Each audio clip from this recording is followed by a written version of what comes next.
Hey, it's Michael here from EduKids.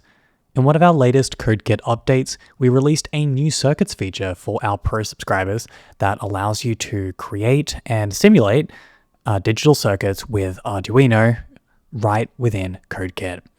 You can find this new circuits editor if you're signed in with your Pro subscription over here in the sidebar. I've got a blank project and I'm going to move to the new circuits view. You can see over here on the left, we have a list of components that you can add to your workspace. We're currently working on adding more components in the future. These are just the ones we have to start off with. So to create a little circuit, we can drag and move our cursor around to drop a component onto the workspace.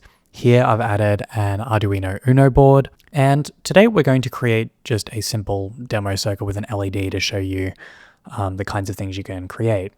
So I'm going to click and drop the LED over here on my workspace. So now we have those two components. And once you have some components added, you can wire them together. So if I hover over the different terminals, you can see we have little labels that tell you what you're working with. Here we have the negative terminal of the LED. I'm going to click and drag this over here, connect that to ground. And then we can take the positive lead, click, and we're going to connect that to pin number 10 in our case. So if you have a wire selected, you can click on the drop down and select the specific color you'd like. And that makes it easier for us to see our different connections. You also might want to add a little bit of a curve or a different shape to the wire. And you can do that by adding additional points just by double clicking along the wire. You can see now along the middle, we've got an extra point we can move to change the shape of the wire. And I can add another point by double clicking along here. And now we have 2 points and our wiring looks a little bit cleaner. So once you've built a simple circuit, you can use this run code button if you're selecting a compatible board, and running the code will show your CodeKit code on the actual circuit. If I go over to our block editor, we don't actually have any code here. So let's just create a quick simple program so that we can see how the simulation works. Under input output, I'm going to grab a set pin block. We are just going to select pin 10. We're going to set that to high. I will right click and duplicate that. We can bring that down to low. And then under control, add a wait block and then another wait block.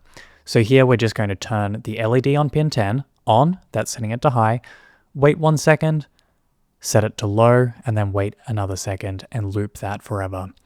So we're going to be basically blinking that LED. Now we've got that code written and our circuit built. Let's hit run code to compile the code and run it on our circuit. And you can see that once our code is compiled, we have our LED blinking, and that's reflected in the circuit. If I head back to our block editor and I reduce this delay, so we could make this blinking a little bit faster by saying we wait only a little over 1/10 of a second each time between toggling on and off, go back, run that, and we'll see that the LED now blinks a lot faster. There's a lot more you can do with our new circuits editor and simulator. You can add a whole bunch of different components here from the sidebar. Try out this display, that's pretty cool. Servos, buttons, lots of interactive elements to play around with. And this library is only going to increase over time. So this feature is included with CodeKit Pro, along with other cool features like our built-in serial monitor and BlockMorph, which lets you convert text to code. I hope you've enjoyed this video, and if you're looking for more cool Arduino projects, check out our channel and don't forget to subscribe.